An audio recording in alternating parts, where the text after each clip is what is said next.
So buckle up, because the royal family drama is reaching peak levels of what the fuck. We gotta talk about Meghan Markle, Prince Andrew, and the whole damn mess surrounding them. It's not just about bad outfits and tiaras anymore. It's about alleged cover-ups, potential scandals, and a palace that seems determined to protect some people while throwing others to the wolves. Let's start with the obvious, Prince Andrew. He's basically radioactive at this point, right?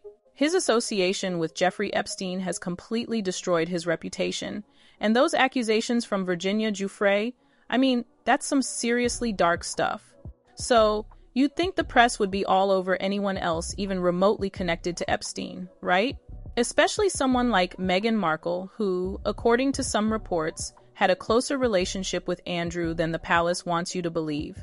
And that's where things get murky. Why the deafening silence about Meghan's supposed connection to Andrew and, by extension, Epstein? It's not like there aren't photos floating around. We've all seen them. Meghan, seemingly enjoying the high life, possibly on Epstein's dime. So, why isn't the media digging deeper? Why isn't the palace issuing statements, denials, something? The only logical explanation is that they're trying to protect her. But why?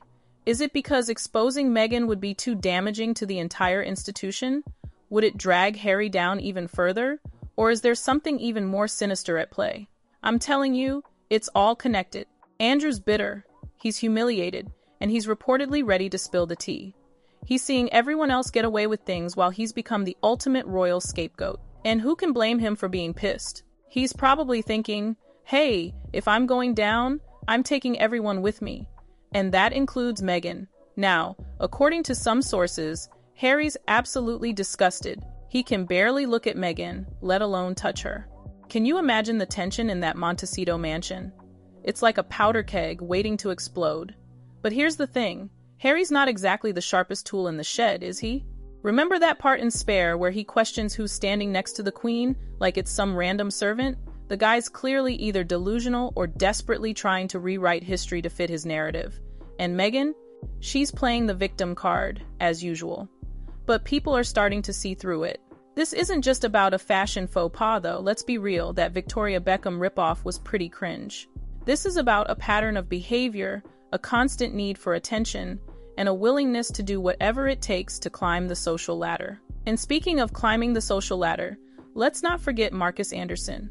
He's the Soho House guru who basically plucked Meghan out of obscurity in Toronto and introduced her to all the right people, including Jessica Mulroney. What was that about? Was he acting on someone else's orders? Was he part of some larger scheme to infiltrate the royal family? It sounds like a conspiracy theory, I know, but nothing is off the table when it comes to these people. They operate on a completely different level than the rest of us. They have secrets, they have agendas, and they have the resources to make things disappear. And that brings us back to the big question. Why is the palace so determined to protect Meghan? What are they afraid of? What secrets is she hiding? And what will it take for the truth to finally come out? Because trust me, this story is far from over. The dam is about to burst, and when it does, it's going to be ugly. So, Michelle Obama, what's her deal lately? I saw that clip where she's blaming white people's beauty standards for her straightening her hair. Seriously? Like, come on. You were the first lady. You had the biggest platform in the world to embrace your natural hair, and you chose not to. That's fine. It's your choice. But don't go blaming white women for it. It's insulting, honestly. She could have rocked an afro, set a new standard, told young black girls to love their roots. But she didn't. And now, she's complaining about it? Give me a break. It feels like she's trying so hard to stay relevant, to stay in the spotlight, but this ain't it. And Ariana Grande? What the hell is going on with her?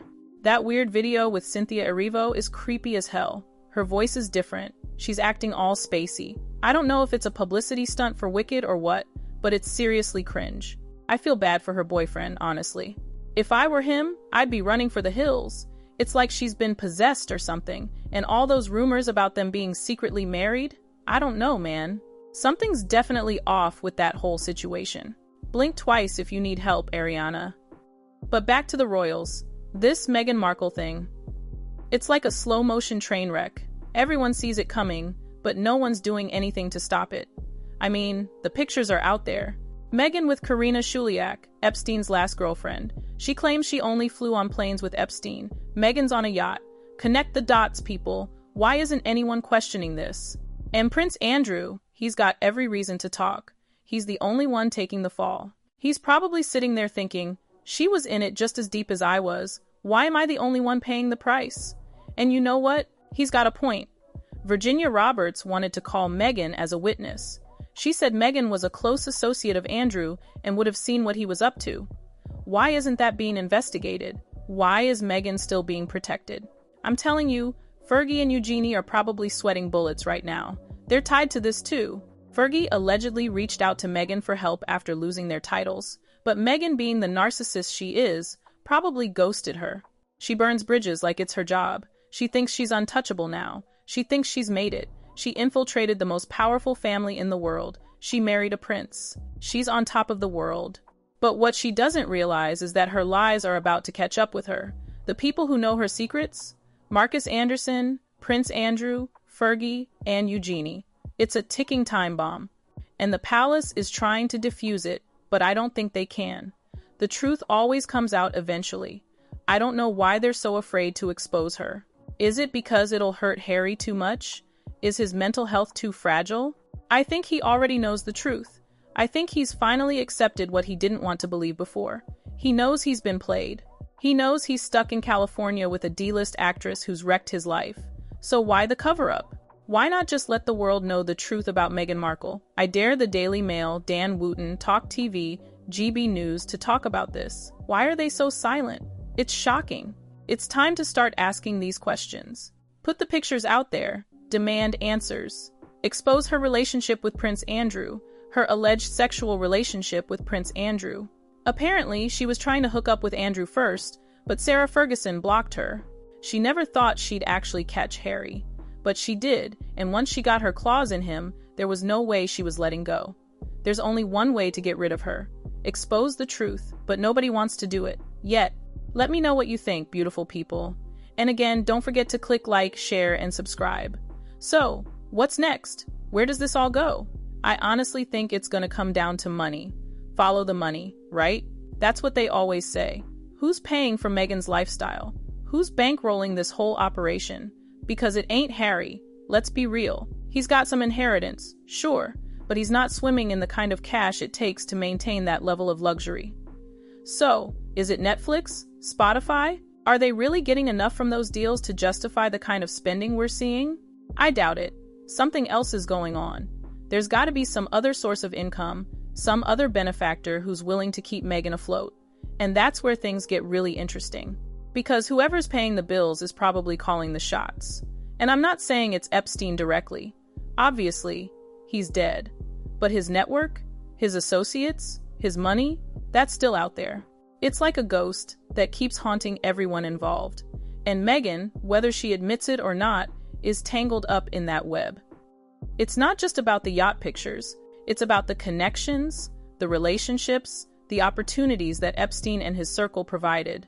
She was nobody before she met those people. And suddenly, she's hobnobbing with the elite, getting invited to all the right parties, and meeting all the right people. Coincidence? I think not.